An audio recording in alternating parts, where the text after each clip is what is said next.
So hello everyone, मेरा नाम है आदित्य और आप देख रहे हैं आदित्य सैनी COAPN। तो जैसे कि मैंने आपको पिछले वीडियो में बताया था कि हमारे चैनल पर एक IIT आने वाले हैं जो IIT खड़गपुर से, और आपको through out the journey guide करेंगे कि कैसे प्रिपेयर होना चाहिए IIT के लिए, एडवांस के लिए, और कैसे एडवांस को क्रैक किया जाए।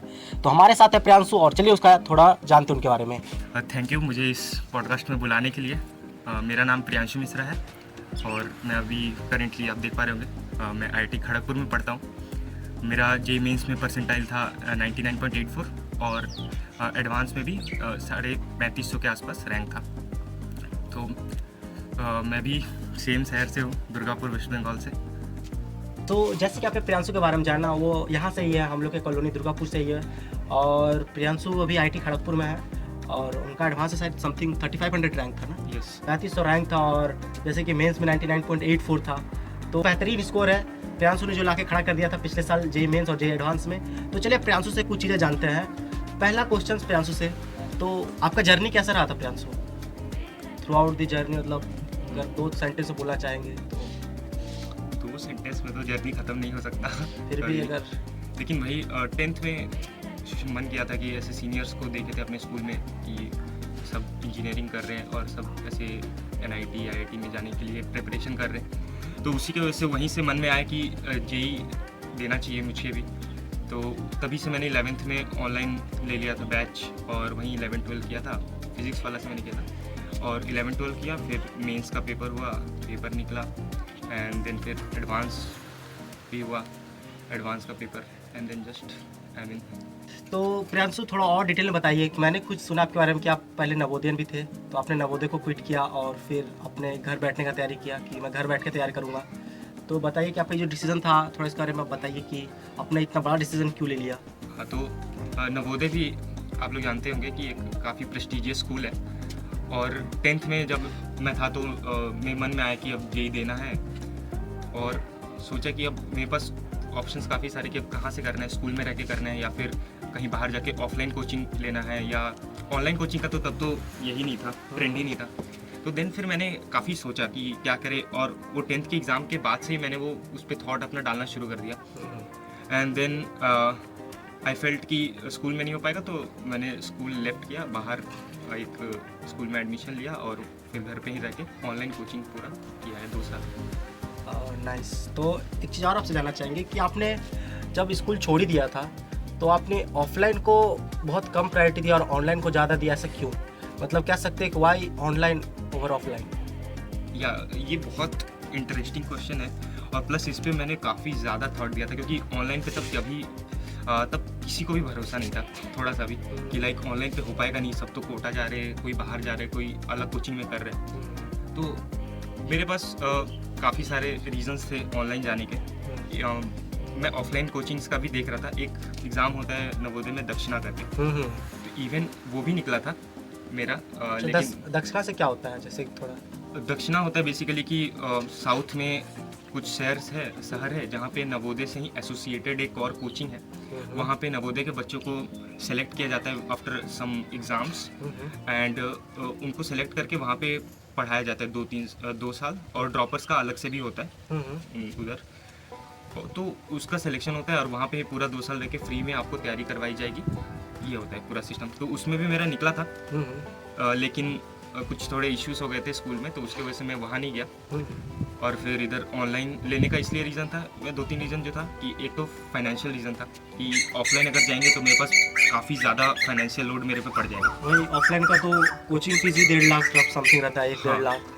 वही तो उतना ज़्यादा फीस देना मेरे को लॉजिकल नहीं लगा क्योंकि उसमें क्या होता है कि एक और चीज़ होता है कि बैच डिपेंडेंट होता है। मान लो कि मैं अपने ही शहर में गया, वहाँ पे शहर में कोचिंग में चला गया और फिर वो बैच ही ओवरऑल बैच ही उतना नहीं है कि टीचर क्या होता है बैच के हिसाब से पढ़ाते हैं, ठीक है। अगर टीचर को लगा कि बैच अच्छा परफॉर्म कर रहे हैं ओवरऑल, तो फिर वो और ज़्यादा इनपुट्स डालते हैं और ज़्यादा एडवांस चीज़ें कराते हैं। लेकिन अगर बैच वैसा नहीं मिला तो फिर क्या करेंगे? और दूर शहर छोड़ के ना जाने का रीज़न फाइनेंशियल ज़्यादा था भी, लाइक वहाँ पे हॉस्टल खर्चा, फिर मेस खर्चा, काफ़ी ज़्यादा वहाँ पे एक्सपेंसेस हो जाते हैं और प्लस कोटा का माहौल भी वैसा, घर वाले थोड़ा डर भी गए। हाँ, कोटा का माहौल के बारे में तो आपको किसी और वीडियो में बहुत अच्छे से बताया जाएगा।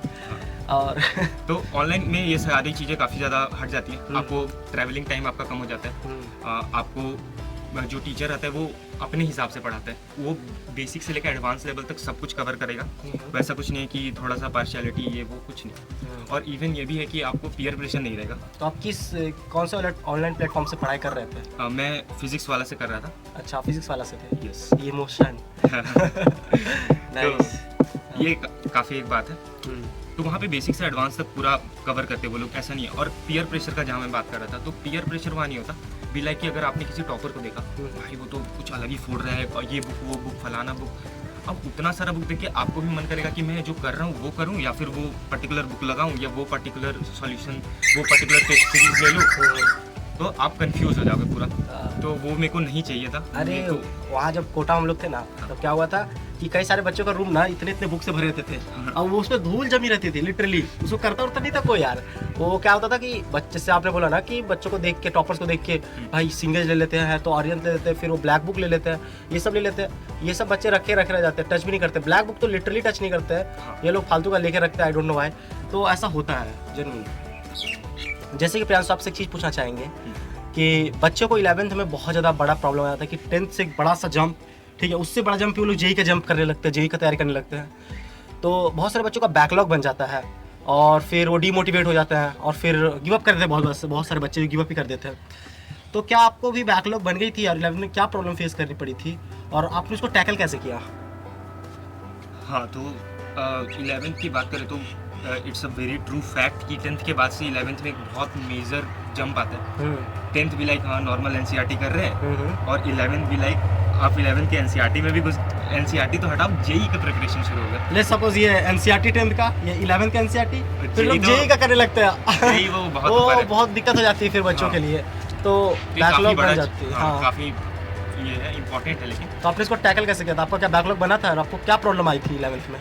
तो मेरा जो 11th था वो बहुत ज़्यादा ख़राब नहीं हुआ था, लेकिन बहुत ज़्यादा अच्छा भी नहीं बोलेंगे, क्योंकि मैं पहली बार ऑनलाइन कर रहा था, and it's like new for me, new system. वैसे मैंने कभी पढ़ाई नहीं किया था। आई एम लाइक 10th तक गया, नोट्स नहीं बनाएंगे, कुछ नहीं बनाएंगे। 11th से आते ही पूरा नोट्स बनाने लग गए, सब कुछ करने लग गए। तो it was totally new for me. मेरे को सेटल होने में काफ़ी समय लग गया। एंड 11th में तो काफ़ी सारी मिस्टेक्स मैंने की है। एक तो हम लोग का लेट सेशन शुरू हुआ था, तो हम लोग का सिलेबस बहुत कम्पैक्ट करके जल्दी से कवर कराया गया, कुछ 6-7 महीनों में करा दिया गया। इवन मेरा 11th का जो स्कूल का रिजल्ट था वो भी खराब ही था। तो दैट वाज द थिंग, ठीक है। तो 11th में लेकिन मैंने क्या सही चीज़ें की है वो है 11th में मैंने सारे लेक्चर्स देखे थे, सारे चैप्टर्स कंप्लीट करने की कोशिश की। ये नहीं कि मैं छोड़ दूँ, बैकलॉग नहीं बनने दे रहे थे। बैकलॉग नहीं बनने दे रहे थे। लेकिन फिर मेरे को बाद में पता चला कि थोड़ा क्वालिटी गिरा था मेरा। 11th उतना क्वालिटी से मैंने कंप्लीट नहीं किया था, और उसका एक मेजर रीज़न था कि जैसे ही मेरे 11th के बोर्ड्स खत्म हुए, मतलब स्कूल के एग्जाम्स खत्म हुए, उसके बाद से मैंने 1 महीना पूरा चिल, लाइक भाई क्या है, अब 12 जब शुरू होगा तब करेंगे। एंड इवन ये भी था कि जब मैं कंप्लीट कर रहा था 11th को, हाँ, तो उसमें काफ़ी था कि मैंने प्रैक्टिस नहीं करी और टेस्ट एनालिसिस नहीं करे। टेस्ट में मेरे लास्ट में 300 में 120 130 ऐसे आ रहे थे 11th के लास्ट में। हाँ, और मैं भी कौन देखता है ये सब, हटाओ, मेरा तो कंप्लीट है, मेरे को ऐसा लग रहा था। लेकिन फिर 12th में जाके मेरे को रियलाइज़ हुआ, 12th से भी ज़्यादा तब रियलाइज़ हुआ जब मैं एडवांस के आगे का प्रिपरेशन कर रहा था, तब मेरे को पता चला कि 11th मेरा कितना वीक गया है। तो एक बात बताइए कि 11th में जो आपका वीकनेस था, मतलब जो आप वीक किए, कुछ आप बोलते स्ट्रॉन्ग होल्ड नहीं हो पाया 11th पे, तो उसके से 12th में क्या दिक्कत आपको फेस करनी पड़ी थी 11th की वजह से, और आपने 12th में उसको कैसे ठीक किया, और कैसे अपने स्कोर को पूरा इंप्रूव किया 99.89, और इवन आपने एडवांस भी क्वालिफाई किया और अच्छे रैंक से क्वालिफाई किया? ऐसा क्या ही कर लिया था आपने? तो जैसा की बात है, एक बहुत बेसिक चीज़ है कि जो आपको टीचर बोल रहे हैं वो आपको आंख बंद करके फॉलो करना है। ट्रू, मैंने भी एक वीडियो में बताया ये चीज़। हाँ, अगर जो भी है, जो भी टीचर है, जो भी आपके कोचिंग का टीचर है, जो भी अगर आप ऑनलाइन कर रहे हैं तो ऑनलाइन में जो टीचर है, आप चुपचाप उसके इंस्ट्रक्शंस को फॉलो करिए।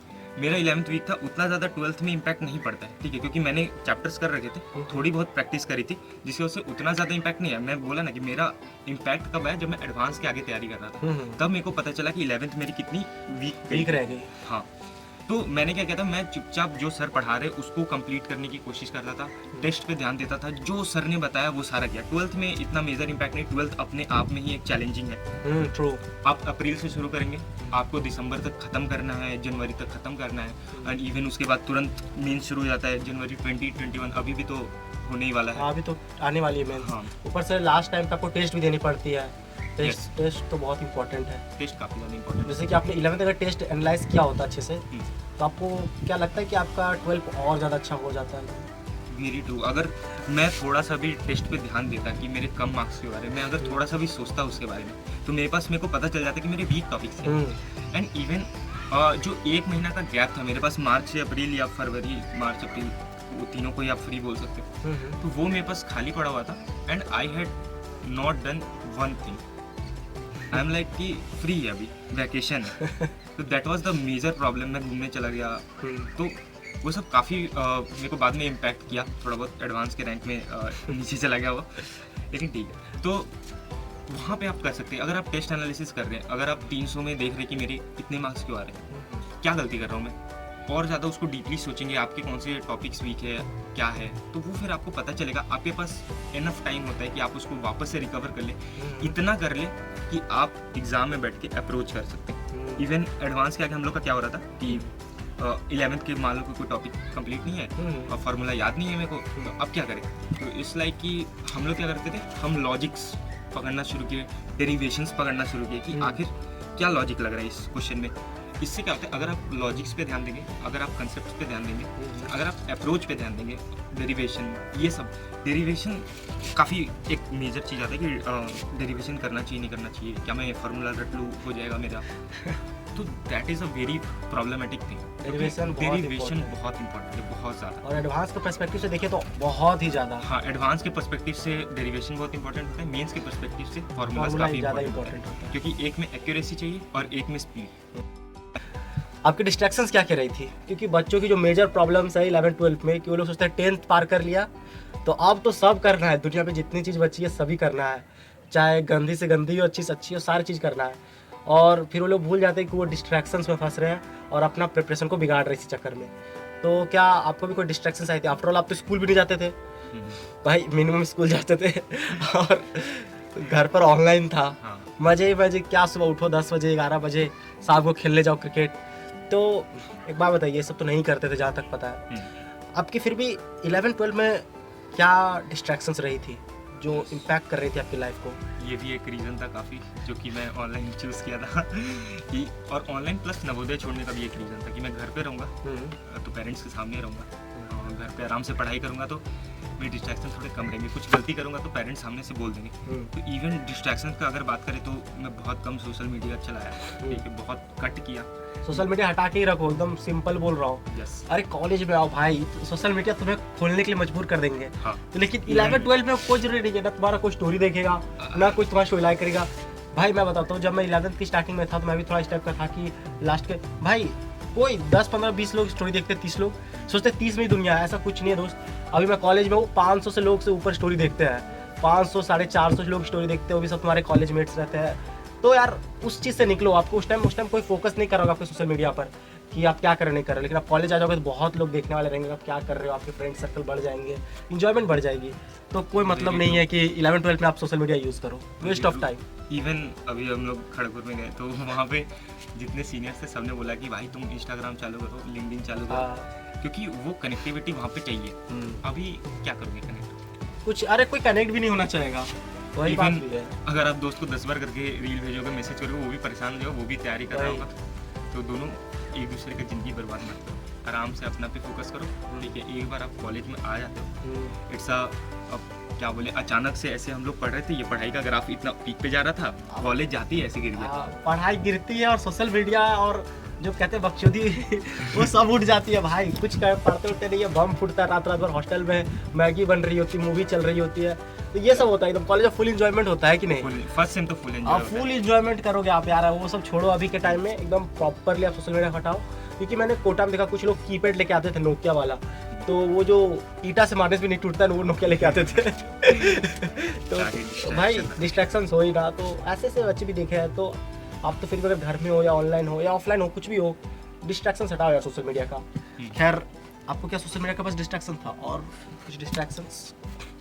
और ऐसे डिस्ट्रैक्शंस मैं तो बोलता हूँ कि मेरा जितना डिस्ट्रैक्शन था वो सारा मेरे को दोस्तों में मस्ती करना खूब अच्छा लगता है। हॉस्टल है भाई, हॉस्टल में तो पीक पे मस्ती चलती है उधर नवोदय में, तो वो सब मेरा डिस्ट्रैक्शन था। उसके बाद वापस मैं घर आ गया तो घर पे सारा चीज़ कट हो गया, सब सोशल मीडिया कट, फ़ोन वोन चलाना ख़त्म, क्योंकि फ़ोन का मेरा टाइमिंग ही अगर आप स्क्रीन टाइम देखो तो मेरा करीब 15-16 घंटे का स्क्रीन टाइम जाता था। उस टाइम यस, क्योंकि आप लेक्चर देख रहे हो, आप डीपीपी कर रहे हो, आप टेस्ट दे रहे हो, आपको कुछ डाउट हुआ आप गूगल पे सर्च कर रहे हो, दैट इज़ आपने पूरा तैयारी मोबाइल से ही किया था इसका मतलब? पूरा मोबाइल से। इवन क्या बोले, बून था उस टाइम पे ही, नया नया फिजिक्स वाला निकला भी था। एक मोबाइल से जिससे आप रील्स देखते हो, उसी से कोई बंदा अगर आईआईटी जा सकता है तो यार क्यों ही रील देखना यार। तो लैपटॉप का भी उसने यूज़ नहीं किया, ओनली मोबाइल का यूज़ किया, और अभी आईआईटी खड़गपुर में है और 3500 रैंक एडवांस में, एक मोबाइल से जिससे आप रील देखते हो, यूट्यूब चलाते कुछ भी करते हो, अच्छी चीज़ों के लिए यूज़ करो यार मोबाइल। चलिए प्रियांशु, एक चीज़ और आपसे जानना चाहते हैं कि बुक प्रेफरेंस क्या क्या, मतलब बच्चों को जो देख रहे वीडियो, ऐसी क्या बुक्स है जो उनको करनी चाहिए? क्योंकि मेरे पास अभी भी एक कमेंट्स थी कि केमिस्ट्री के लिए क्या करूँ, कई बार फिजिक्स के मुझे डीएम आ जाती है कि फिजिक्स के लिए कौन से क्वेश्चन करने चाहिए, और मतलब कौन से बुक्स लगाने चाहिए, और क्या मॉड्यूल सफिशिएंट है, अगर मॉड्यूल है तो आपके पास, एक कैसे फिजिक्स के क्वेश्चन कैसे सॉल्व किया जाए, ठीक है? तो आप कुछ बुक रिकमेंड करिए उनको जो वो लगा सके, ताकि उनका प्रिपरेशन और अपलिफ्ट हो जाए केमिस्ट्री, फिजिक्स और मैथ तीनों के लिए। काफ़ी मेजर चीज़ है ये। अब सबसे पहले तो भाई जो सर पढ़ा रहे, ठीक है, उनको प्रॉपर फॉलो करो। जैसे ऑनलाइन में क्या होता है, ऑनलाइन में लेक्चर्स पढ़े, नोट्स पढ़ा है उनका सर का, ठीक है, मॉड्यूल्स आ जाते हैं, वो करो। सबसे पहले ये बेसिक चीज़ कंप्लीट करो, ठीक है। अब ऑफलाइन क्या बोलोगे भैया, ऑफलाइन में तो कोई ये नहीं है, लेक्चर नहीं है, क्या कंप्लीट करना है? तो ऑफलाइन में आपके पास मॉड्यूल तो है, आप मॉड्यूल को एज अ प्रैक्टिस काफ़ी ज़्यादा यूज़ करो, जो नोट्स आपने बनाया है उसको पढ़ो, ठीक है। ये बहुत सबसे पहला चीज़ है, ठीक है, नोट्स। और इसमें अगर मैं और थोड़ा एलाबोरेट करूँ तो लाइक मैथ्स मॉड्यूल में क्या होता है, 3-4 टाइप के एक्सरसाइजेस होते हैं, ठीक है। एक होता है कि हाँ टॉपिक वाइज हो गया, बेसिक वाला हो गया, एक उसके बाद थोड़ा लेवल 2 लेवल 3 ऐसे करके। तो मैं भी था और ऐसा काफ़ी बच्चे भी करते हैं कि लेवल 1 कंप्लीट कर लिया, लाइक अब तो सीधा मेंस के पीवाईक्यू कर लेते हैं, एडवांस कर लेते हैं, सब हो जाएगा। बट 30 मारो, थोड़ा सा रुको, आपको लेवल 1 करना है। क्यों करना है, कैसे स्ट्रैटेजिकली यूज़ करना है मॉड्यूल को, मैं बता रहा हूँ। मैं क्या करता था, लेवल 1 को यूज़ करता था अगर मेरे को वापस से टॉपिक रिवाइज करना है, ठीक है, कि मेरे को मान लीजिए कि करना है डिटर्मिनेंट्स रिवाइज, मैं टॉपिक 1 के 40-50 क्वेश्चन उठाया, और वो जल्दी होने वाले क्वेश्चन होते हैं, ठीक है, या कंसेप्ट पे हिट करते या थ्योरी पे हिट करते, बस वही। तो आप टक टक टक टक उसको सॉल्व किया, आपका थ्योरी रिवाइज हो गया। आपको अपना लेवल बढ़ाना है।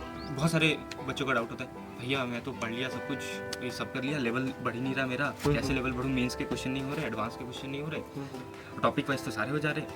तो वहाँ पे आती है बहुत इंपॉर्टेंट लेवल 2, जिसको मैं लेवल 2 को बहुत ज़्यादा हाईलाइट करना चाहूँगा, क्योंकि इट इज़ वेरी इंपॉर्टेंट। वो ब्रिज होता है बेसिकली आपको पीवाईक्यू तक पहुँचाने का। पीवाईक्यू तो इवन लेवल 2 के क्वेश्चंस ना कुछ इवन पीवाईक्यूज के जो एडवांस वर्जन होते हैं वहाँ तक हिट करता है भाई।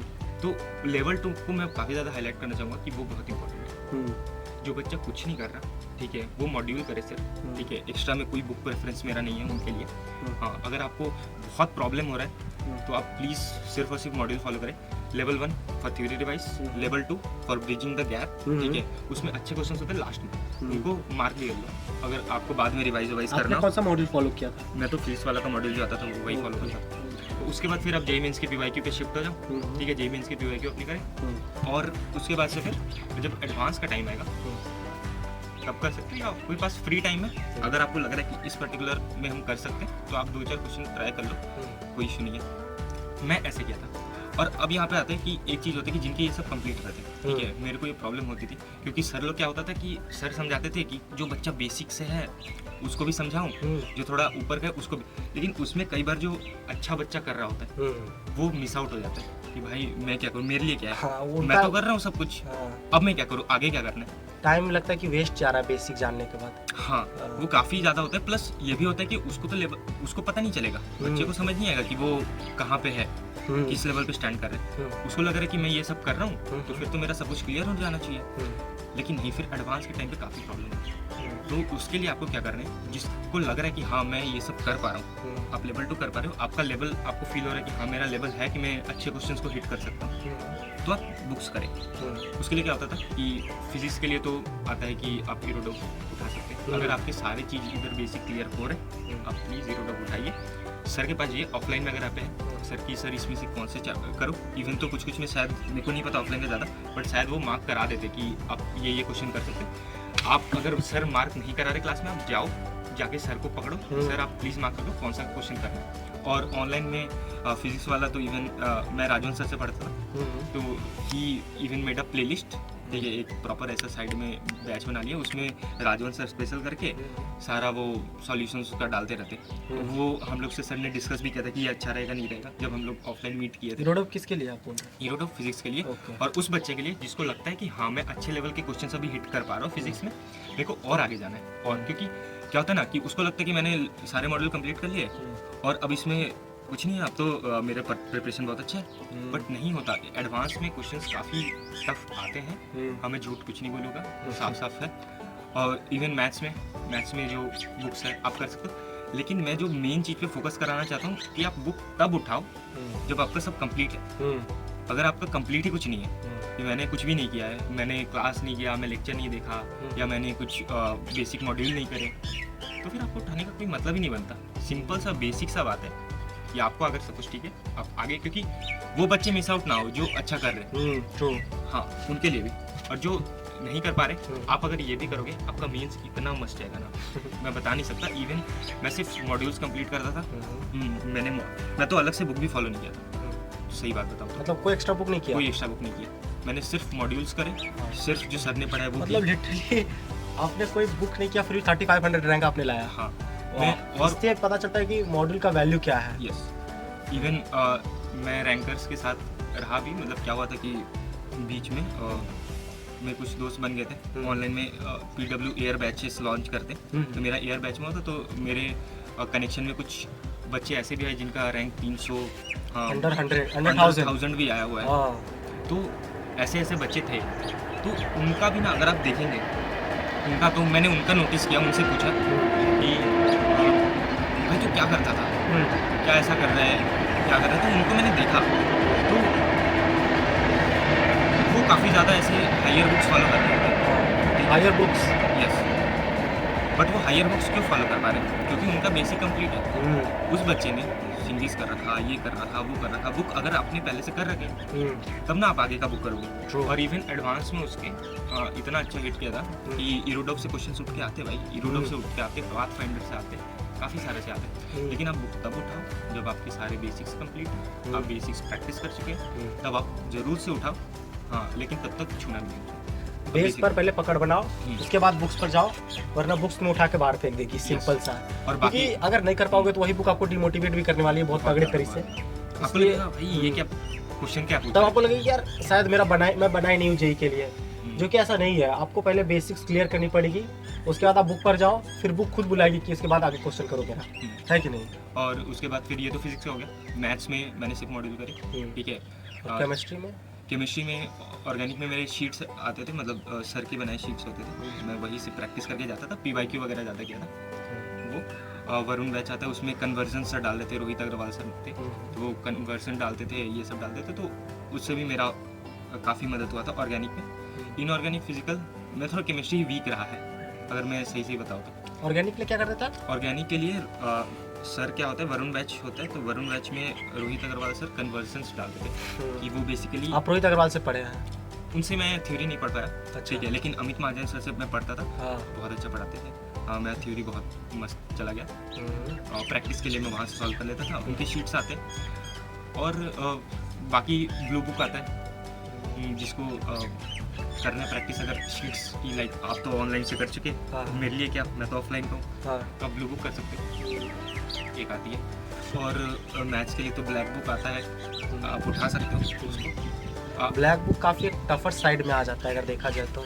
वो बेसिकली तब उठाओ, मेंस से एडवांस तक का वो ब्रिज है, ठीक है। आप मेंस लेवल पे अगर आपके सारा पकड़ है, आप थॉट प्रोसेस ला पा रहे हो, आप सब कुछ ला पा रहे हो, तो फिर वो बुक्स आते हैं। ब्लैक बुक करो, पिंक बुक आता है, लेकिन नहीं जाता। सबसे पहले सबसे बेसिक वही कि आप जो मैंने पहले बोला, आप मॉड्यूल कंप्लीट करो। मॉड्यूल में यार जीता जाता है यार, इसने बस मॉड्यूल करके अगर 35 ला दिया ना, अब ये बुक के पीछे दौड़ना छोड़ो, 2-3 उठा लो, अगर रेफरेंस बुक चाहिए तो वो भी टीचर के गाइड में रह के, हाँ ऐसे मत उठाओ।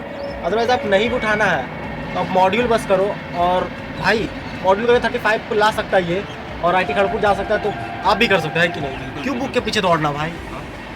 इवन मेरे जूनियर्स भी अभी पूछते रहते कि भैया क्या करना है, क्या करना है। मैं उनको भी सजेस्ट करता हूँ कि भाई सबसे पहले आप लेक्चर देखो, आप मॉड्यूल कंप्लीट करो, टेस्ट दो प्रॉपर, फिर अगर आपका सब नॉर्मल चला फिर वापस मेरे को कॉल करना, मैसेज करना, फिर मैं आपको और आगे बता दूंगा क्या करना। That is the thing. ये तो बुक प्रेफरेंस। और केमिस्ट्री में आप फिजिकल में मैं काफ़ी बोलना चाहूँगा, डेरिवेशंस पे काफ़ी ध्यान दो। फिजिकल केमिस्ट्री में डेरिवेशन इंपॉर्टेंट होता है, फिजिक्स में डेरिवेशन इंपॉर्टेंट, क्या बोले, डेरिवेशन तो हर जगह इंपॉर्टेंट, पकड़ होना चाहिए डेरिवेशंस पर, Yes. वरना भाई आप हाँ। छूटेगा वो कनेक्शंस। और ऑर्गेनिक मतलब फिजिक्स और मैथ्स में क्या होता है ना, डेरिवेशन के साथ आपको प्रैक्टिस चाहिए। मैथ्स में क्योंकि हर सवाल कुछ नया होता है, हर सवाल कोई नया थॉट प्रोसेस लाएगा, तो आप फिजिक्स और मैथ्स में क्या करो कि डेरिवेशन के साथ में आप प्रैक्टिस करो।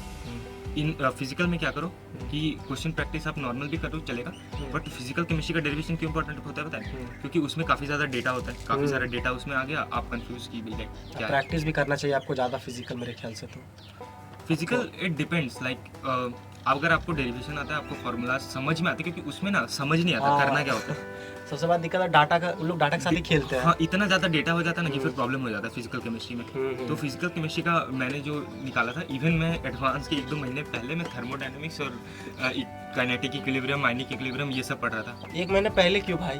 क्योंकि मेरा 11th में बोला ही कि 11th में थोड़ा सा तो आपको वो दिक्कत नहीं लगा कि 1 महीने पहले इतने बड़े बड़े चैप्टर उठा रहे हो आप? हाँ, वही तो मैं बोल रहा हूँ भाई, डरना नहीं है। अच्छा। आपको लगता है कि कैसे कंप्लीट होगा, मैं अभी से करूँगा तो कंप्लीट नहीं हो सकता। मैं लास्ट मोमेंट तक पढ़ रहा हूँ, क्योंकि आप जितना लास्ट मोमेंट तक पढ़ते रहोगे, जितना आप पढ़ाई से जुड़े रहोगे, आपका पढ़ाई अच्छा ही रहता है। और जहाँ तक ऑर्गेनिक इनऑर्गेनिक क्वेश्चन प्रैक्टिस, ठीक है, थ्योरी तो बहुत इंपॉर्टेंट है, क्योंकि थ्योरी से सवाल आते हैं सीधा। और उसके केमिस्ट्री में बाद तो आती है। यस, और इनऑर्गेनिक ऑर्गेनिक को ऐसे रटने जैसा नहीं पढ़ना है, बहुत इंपॉर्टेंट चीज़, रटना नहीं है, उसको लॉजिक से समझना है कि क्यों हो रहा है। ऑर्गेनिक बहुत लोग सोचते हैं रट के, और इनऑर्गेनिक और ऑर्गेनिक दोनों ही रट के कर ले, बट उनका सबसे बड़ा गलती ये रहता है कि वो लोग इन सब्जेक्ट को बहुत वीक समझते हैं, अरे इनको रट के कर लेंगे। बट ये झटका आपको जेईई मेंस में देगी, जब आपके क्वेश्चंस बनेंगे, आपको लगेगा कि पेपर में आपने सही करके आया, लेकिन आप जब घर आओगे चेक करके वो गलत था, क्योंकि आपने वहाँ पर रट्टाफिकेशन लगाया, नॉलेज नहीं लगाया, जो रियल नॉलेज वहाँ पर लग रहा था। आपको लॉजिक्स वहाँ पे लगाने पड़ेंगे। आप लॉजिकली पढ़ो, ऑर्गेनिक लॉजिकली पढ़ो, इनऑर्गेनिक में लॉजिक कनेक्ट करना सीखो, क्योंकि इनऑर्गेनिक में रटना पड़ता है थोड़ा बहुत, लेकिन अगर आप लॉजिकली पढ़ोगे तो आपको रटना कम फील होगा, कि लाइक आप रट नहीं रहे, आप समझ रहे हो चीज़ों को। थोड़ा इनऑर्गेनिक में बोलूँगा कि रटा जाता है, नो डाउट, लेकिन आपको समझने वाला ज़्यादा एस्पेक्ट को डोमिनेट रखना चाहिए, हाँ, तब रटना इजी हो जाता है। मतलब है वो पार्ट थोड़ा रटने वाला है, yes, even- बट ऑर्गेनिक यार रटने वाला नहीं है। ऑर्गेनिक को मत रट लेना, इसका ध्यान रखना आप लोग। Even science is all about thinking by logic है, ठीक है। और मैं इवन ये अपने जूनियर्स को भी काफ़ी ज़्यादा बताया कि मतलब सिर्फ ये नहीं करना है कि मैं जी का प्रेप कर रहा हूँ, ये कर रहा हूँ, वो कर रहा हूँ, जैसे तैसे कर लिया। नहीं भाई, साइंस है, आप कंसेप्ट के पीछे समझो, ठीक है, कि कैसे हो रहा है, क्या कैसी चीज़ें हो रही है। आप इंटरेस्ट लो थोड़ा सब्जेक्ट में, इंटरेस्ट ही नहीं आएगा, आपको इंटरेस्ट कुछ और में, आपने उठा लिया साइंस, कहाँ से होगा।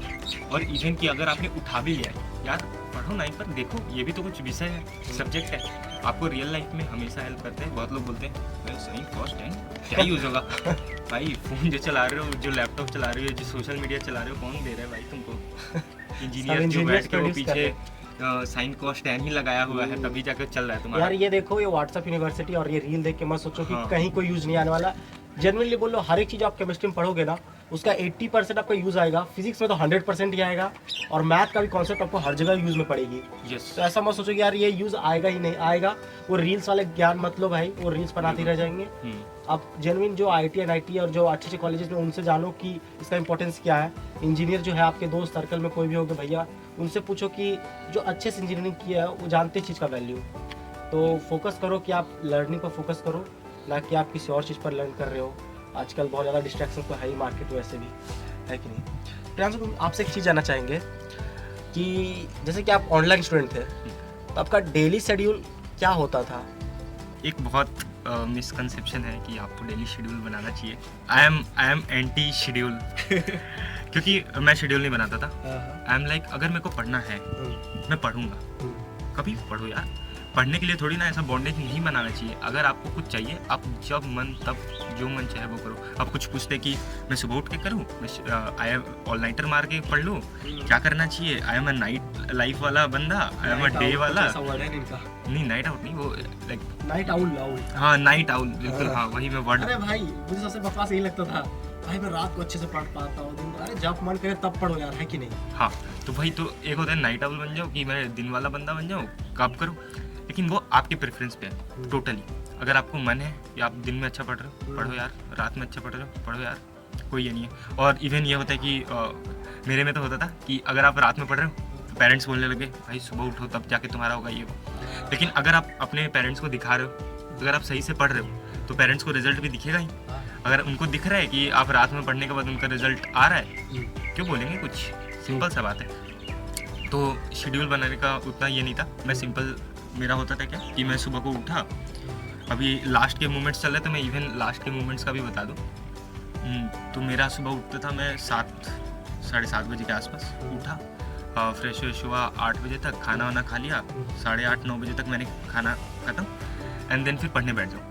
सुबह पढ़ा जब तक मेरे को लगा कि अगर मेरा लेक्चर छूटा हुआ है तो वो कंप्लीट कर लिया, या प्रैक्टिस करना है कुछ वो कर लिया, या फिर जिस दिन टेस्ट देने वाला होता था तो मैं 9 से बैठ गया टेस्ट देने, फिर आराम से 1 बजे तक पढ़ा, ठीक है।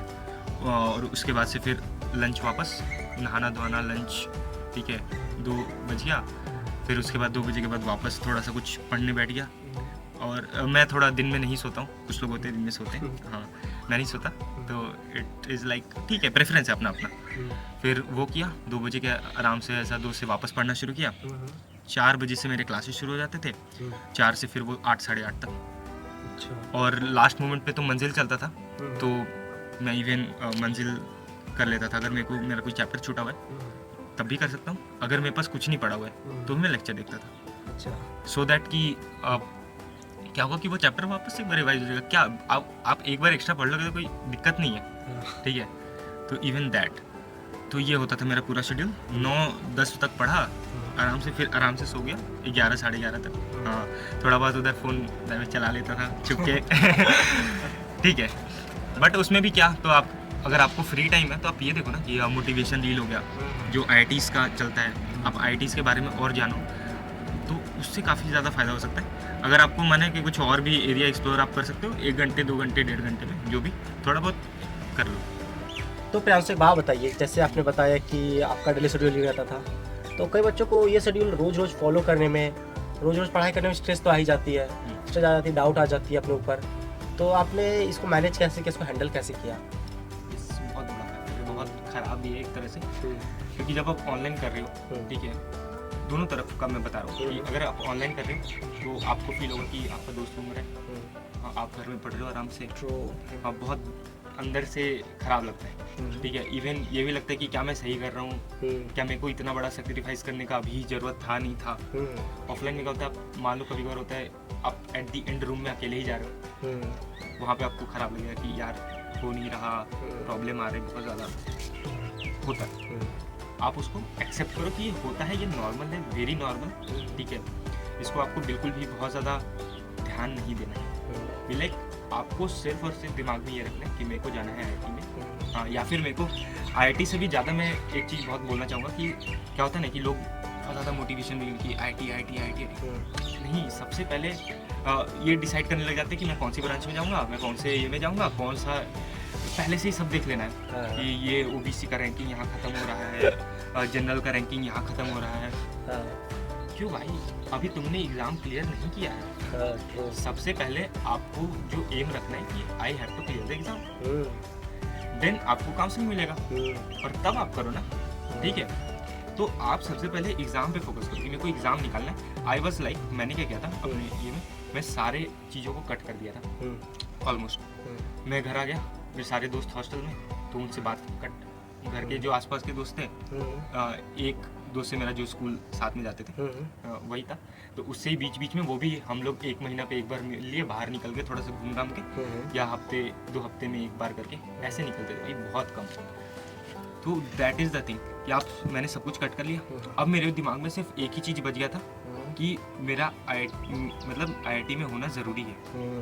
अब मेरे पास कुछ नहीं है, IIT में होना या फिर जो भी एग्ज़ाम क्लियर करना मेरा मेन मकसद है, and I have to stick with that.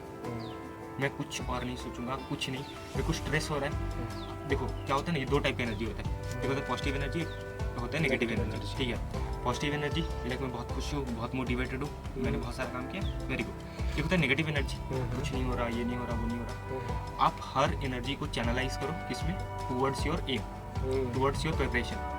भी लाइक अगर आपको डीमोटिवेशन हो रहा है, ये हो रहा है, आप ऐसा करो कि हर एक का जो स्विच है, मतलब कि जैसे होता है अल्टरनेटिव, हर एक का अल्टरनेटिव आप निकालो कि आपको पढ़ना है। मेरे को डीमोटिवेशन हो रहा है, कैसे ठीक होगा, मैं पढ़ के ठीक करूँगा। मेरे को दुख लग रहा है किसी बात का, या फिर मेरे मार्क्स नहीं आ रहे, मैं क्या करूँ, पढ़ो। हर चीज़ से रिलेटेड आप बहुत ज़्यादा खुश हो, आप पढ़ने बैठ जाओ। बहुत जो पीक इमोशंस होता है ना, बहुत एनर्जी देता है। इट्स लाइक मेरे को बहुत ज़्यादा स्ट्रेस हो गया, मैं पढ़ने बैठ गया। It is very absurd type of technique, but बहुत ज़्यादा मैं तो बहुत ज़्यादा ये करता था कि मैं स्ट्रैटेजी अपने हिसाब से डेवलप करता था, और that I tried experimented a lot, ठीक है। ज़रूरी नहीं कि आप करो, ठीक है, लेकिन I was use to it, I did it a lot. But ये था कि स्ट्रैटेजी से मैं स्टिक करूँ। लाइक मेरे को कुछ भी एनर्जी पीक मिला, मैं उसको चैनलाइज कर दूंगा towards my preparation. That is the main thing. How can you handle stress, ठीक है। और किसी बात का स्ट्रेस आ रहा है कि कभी कभार फाइनेंशियल स्ट्रेस आ गया, ये भी आ गया, तो भी आप उसी पे चैनलाइज करो, लॉजिक दो खुद को कि फाइनेंशियल स्ट्रेस क्यों हो रहा है, क्योंकि आपके पास पैसे नहीं है। तो फिर आपको क्या करना है, आप अगर किसी अच्छे कॉलेज में हो, आप किसी अच्छे जगह पे रहोगे, तो तभी ना आपके पास पैसा आएगा। क्योंकि कई बार होता है, हाँ, या फिर कभी कभार होता है फैमिली प्रॉब्लम्स, फैमिली में झगड़े हो गए, हाँ, पेरेंट्स ने कुछ बोल दिया, कुछ ये कर दिया, वो कर दिया। स्ट्रेस नहीं लेना यार।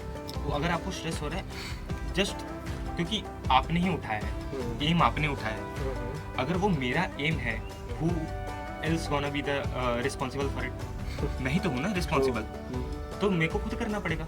कोई मेरे को उठा के नहीं आएगा कि भाई तुम करो, कितना कोई बोलेगा भाई, नहीं, खुद करो, ठीक है। Stick to it, stick to your decision, ठीक है। हमेशा खुद को उठाओ, करने बैठ जाओ। कोई प्रॉब्लम हो, कुछ भी हो, मैं एक ही बात बोल रहा हूँ, use that energy and focus on your preparation. मतलब देखो यार, नेगेटिविटी आने मतलब अपने पर हावी मत होने दो, है कि हाँ, इग्नोर इट, मतलब उस एनर्जी को यूज करो बस, कुछ सोचना ही नहीं है। यस। आप डेली प्रैक्टिस करते रहो, इट इज गोना वर्क। अच्छा, तो एक चीज़ आप बताइए, क्या जैसे कि आपने बताया कि आपको स्ट्रेस हो जाता है, ये सब वो सब, तो इन सब में फ्रेंड सर्कल का क्या रोल रहता है, और फ्रेंड सर्कल मैटर करती है, इन्वायरमेंट मैटर करता है क्या? आई यूज्ड टू थिंक कि भाई मेरा भी फ्रेंड सर्कल हो, सब प्रिपरेशन कर रहे हैं, ऐसा मैंने भी सोचा, ठीक है। और ये होगा नहीं होगा, इससे कोई उतना ये डिपेंड नहीं है, इफेक्ट नहीं करता। हाँ, क्योंकि अगर आप टुवर्ड्स योर प्रिपरेशन फोकस्ड है, आप कुछ भी कर सकते हो। लेकिन हाँ, फ़ायदा करता भी है, नहीं भी करता है, मैं दोनों बता देता हूँ। हाँ। भी लाइक अगर मेरे को बहुत ज़्यादा स्ट्रेस हो गया, मैं खुद भी मैनेज कर सकता था, हाँ, मैं करता भी था। एंड बहुत ज़्यादा हो गया तो फिर मैं दोस्त को कॉल किया, जो एक था, मैंने बताया, कॉल किया कि चल भाई निकलते थोड़ा सा, 1 घंटा 1.5 घंटा घूम लिया, कुछ दिन का स्टडी थोड़ा रोक दिया, कोई दिक्कत नहीं है, अब मैं आगे कवर कर लूँगा। I had that belief. देखा जाएगा तो उस टाइम हमारे सारे फ्रेंड सर्कल ही तैयारी करते, तू हो गया, मैं हो गया, सुमन, और भी दोस्त, सोनू, प्रिंस, युवराज, सब जेई का तैयारी कर रहे थे, सब तैयारी में थे। लेकिन ये क्या हो गया था कि सब अलग अलग जब बट गए थे, स्प्रेड हो गए थे, तो हम लोग सारे ग्रुप तैयारी कर रहे थे, ऐसा नहीं बोलेंगे। yes. और इवन वो हेल्प भी करते हैं। हाँ। जैसे कि मेरा प्रॉब्लम होता था कि मैं ज़्यादा फ्रेंड के साथ हूँ, तो आई लाइक मस्ती करना है, तो इट इज़ अ थिंग, तो इसलिए मैं वो भी कट करना चाह रहा था, और मैंने कट किया भी। कुछ सेक्रीफाइसेस होती है, वो वापस मिल भी जाती है, you don't have to worry about it, क्योंकि सब समझेगा कि भाई तुम्हारा दोस्त प्रिपरेशन कर रहे हैं, अभी नहीं आएगा, एक बार निकल जाए, वो भी तुम्हारा भी फायदा होगा, उसका भी फायदा होगा, ठीक है। That is that. अच्छा प्रियांशु, एक चीज़ आपसे और पूछना चाहेंगे कि अभी तो जैसे MST CT आ गया, कुछ बच्चे हमारे MST CT एस्पिरेंट भी है, तो अभी MST CT आ गया, और अभी मेंस भी आने वाला है, फिर एडवांस भी आने वाला है, तो लास्ट मंथ स्ट्रेटजी क्या रहेगा उन बच्चों के लिए जो अभी मेंस देने वाले हैं, कुछ मंथ बाद MST CT देंगे, तो लास्ट मंथ स्ट्रेटजी आप बताइए उनको, या आपने कैसे किया था लास्ट मंथ में, गाइड करिए। हाँ, तो जैसा बोला लास्ट मंथ स्ट्रेटजी ना, मेरा एक प्रॉब्लम काफ़ी हो गया था। अक्टूबर के टाइम पे बंगाल में हो तो भाई दुर्गा पूजा आता है, और उस टाइम मैं काफ़ी ज़्यादा ऐसे स्ट्रेस में भी था, उस टाइम कुछ हुआ था, तो इस लाइक ना मैं पढ़ना छोड़ दिया था, मैं क्लासेस करना छोड़ दिया अक्टूबर के टाइम पे, और क्लासेस करना छोड़ दिया, 1 महीना पूरा छोड़ दिया था। नवंबर तक उन्होंने सिलेबस कंप्लीट करा लिया, मेरा नवंबर तक सिलेबस कंप्लीट नहीं था। मतलब स्टडी छोड़ दिया था? स्टडी इन द सेंस कि मैं जस्ट मॉड्यूल पे थोड़ा बहुत प्रैक्टिस करता था, हाँ, वही खुद से कुछ चैप्टर करने का कोशिश किया, वही उस टाइम पे लेक्चर नहीं कर रहा था, क्योंकि आई वॉज टोटली, ये लास्ट मेरा क्या बोलते ब्रेक डाउन था एक, हाँ। बट क्या किया मैंने वहाँ से धीरे धीरे अपना, क्योंकि बचा हुआ जो सिलेबस है प्लस 11th का कुछ बचा हुआ सिलेबस है, वो अगर मैं नहीं करूँगा तो वो कैसे ही होगा, कोई और तो करेगा नहीं, मेरे को खुद करना है। तो फिर मैंने वापस दिसंबर में चालू किया, ठीक है। और दिसंबर में चालू करने के बाद इट्स लाइक धीरे धीरे करके मैंने लेक्चर देखने शुरू किए। नवंबर मीडिया लास्ट से मैंने शुरू कर दिया था धीरे धीरे पढ़ना, कि धीरे धीरे चैप्टर कंप्लीट कर लेते हैं, कुछ मंजिल से कर लेंगे, कुछ अपने बैच के हैं। तो बच्चों को आपने कैसे गाइड किया, बच्चों को क्या बोलना चाहिए? तो दैट वाज द थिंग, ठीक है। जो लास्ट मंथ मैंने बहुत जो मेन था वो बहुत इंपॉर्टेंट होता है। मैंने टोटली मॉक टेस्ट दिए, ठीक है। 1 महीना मैंने जम के मॉक टेस्ट दिया। मैंने वो बताया भी शुरू में टेस्ट की इंपॉर्टेंस। आप जब एक बोला ना कि मसल मेमोरी बहुत इंपॉर्टेंट होता है, आप जब लगातार टेस्ट देते हो तो आपका मसल मेमोरी बहुत तगड़ा होता है। आप यूज्ड हो जाते हो, इवन की क्वेश्चंस करने में यूज्ड होते हो, आपको फार्मूलाज तगड़े रटे होते हैं उस टाइम, फिर ये सब बहुत अच्छा रहता है। और इवन आपको एग्ज़ाम में कैसे मैनेज करना है। मैं क्या करता था, मेरा जो था कि आई वॉज PCM, बहुत लोग बोलते केमिस्ट्री पहले फिजिक्स ये वो, मेरा सिंपल होता था कि मैं फिजिक्स पहले करूँगा, फिर केमिस्ट्री, फिर मैथ्स।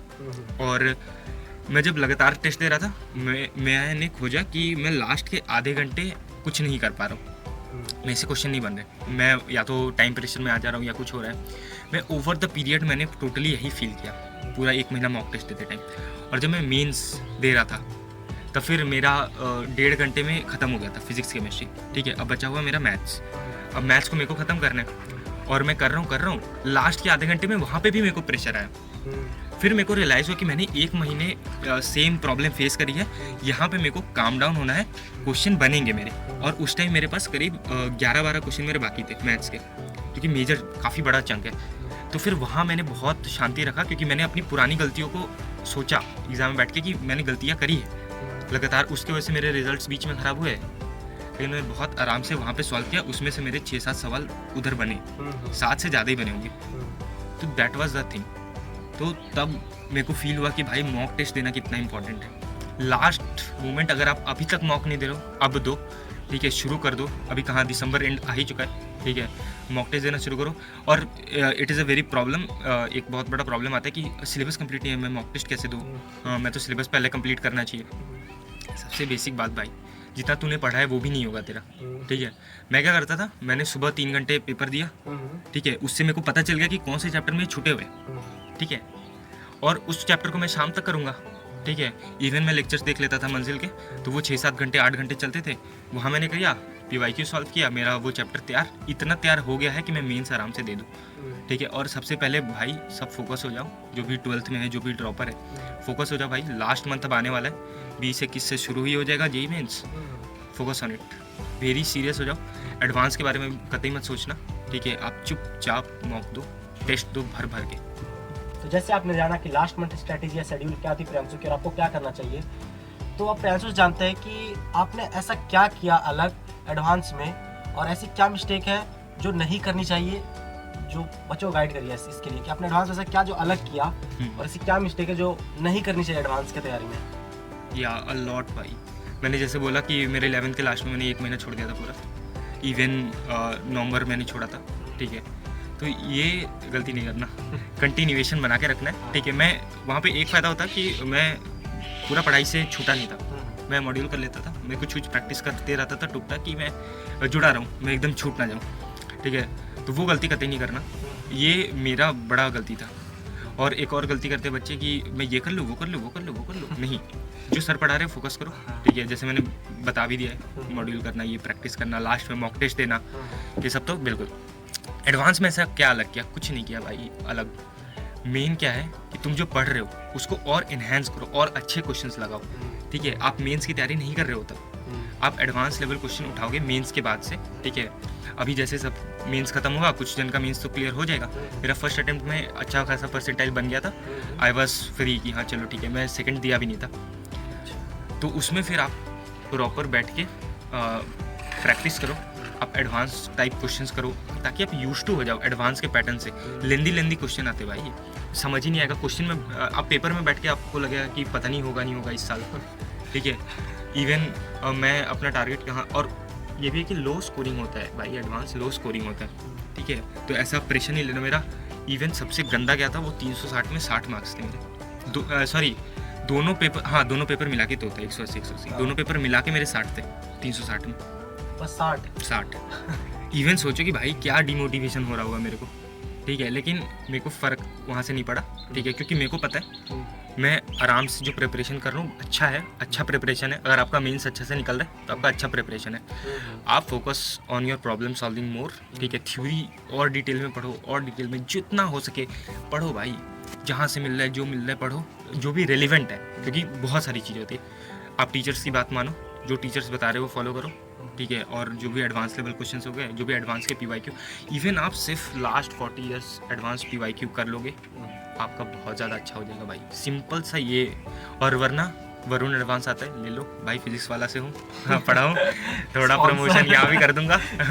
उसके वरुण बैच आता है, काफ़ी अच्छा रहता है, काफ़ी अच्छे टीचर्स होते हैं, काफ़ी अच्छे प्रॉब्लम्स कराए जाते हैं, कर लो वहाँ से। This video is not sponsored by physics वाला। मैं प्रमोशन दूंगा फिजिक्स वाला का टी-शर्ट पहन के आना ना। मैं लिख रहा होगा उनको, प्रमोशन कर रहा हूँ।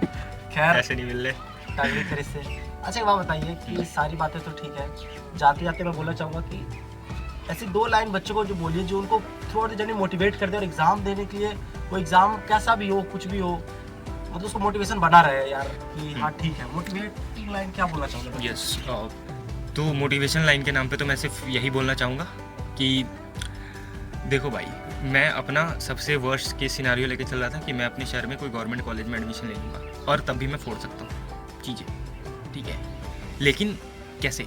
तो आपको बहुत बेसिक एक फिलोसफी लेके चलना है कि भाई एग्ज़ाम उतना बड़ा नहीं है, ठीक है।